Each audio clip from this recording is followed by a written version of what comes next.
예수 그리스도를 닮아가는 게 진정한 성장이라고 말씀해주고 있죠.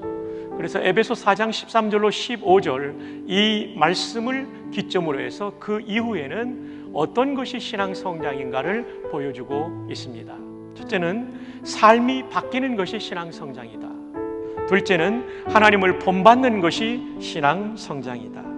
그리고 셋째는 빛의 자녀답게 사는 것이 신앙 성장이다. 넷째는 지혜롭게 사는 것이 신앙 성장이다. 오늘은 다섯째로 신앙 성장은 배우자를 사랑하는 것이다. 그러니까 첫 번째, 신앙이 성장하는 아내는 남편을 존경합니다.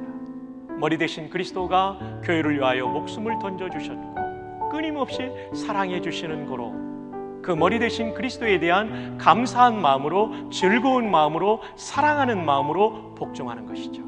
남편이 폭군처럼 군림하기 때문에 어쩔 수 없이 그에게 맞추어 주는 복종이 아니라 예수님이 교회를 사랑하는 것처럼 아내를 사랑하고, 아내는 그의 권위를 세워주며 존경하는 차원에서 복종하는 것을 말하는 거죠. 두 번째, 남편에 대한 말씀입니다. 신앙이 성장하는 남편은 아내를 위해서 뭐를 바친다고요? 목숨을 바치라고 오늘 성경이 말씀하고 있어요. 아멘. 자신을 주심같이 하라. 남편이 지금 본받아야 될 사람은 예수 그리스도를 본받아야 돼요. 그게 신앙 성장이죠. 그 그리스도가 어떻게 했냐면 신부된 교회를 위하여 자신을 주셨다는 것이죠. 바울 사도께서 성령의 감동으로 이 말씀을 기록할 때 부부 생활의 문맥을 어디로 이끌고 가냐면 구원론으로 이끌고 가고 있다는 것을 주목하셔야 됩니다.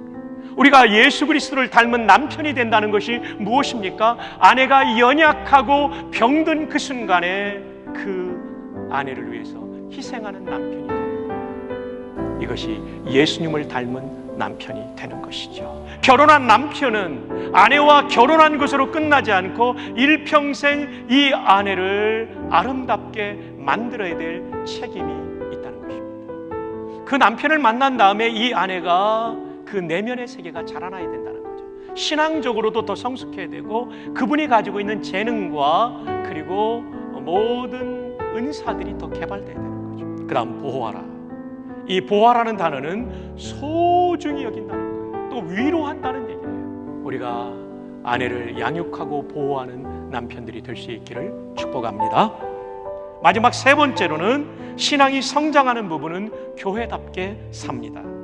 세상의 기준대로 살지 않아요. 성경적 가치로 새로운 가정을 세워요. 그의 아내와 합하여.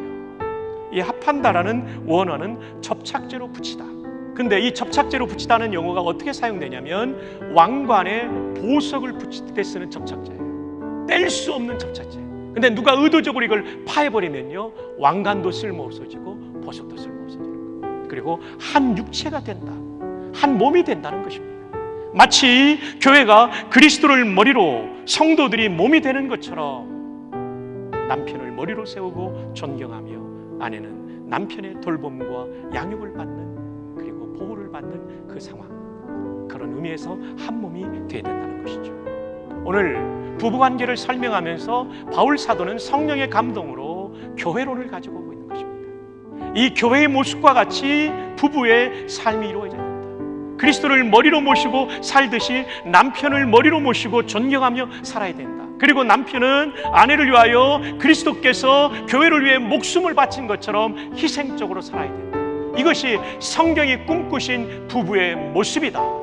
그래서 신앙이 성장하는 부부는 교회에 같이 살고 교회처럼 살고 교회답게 사는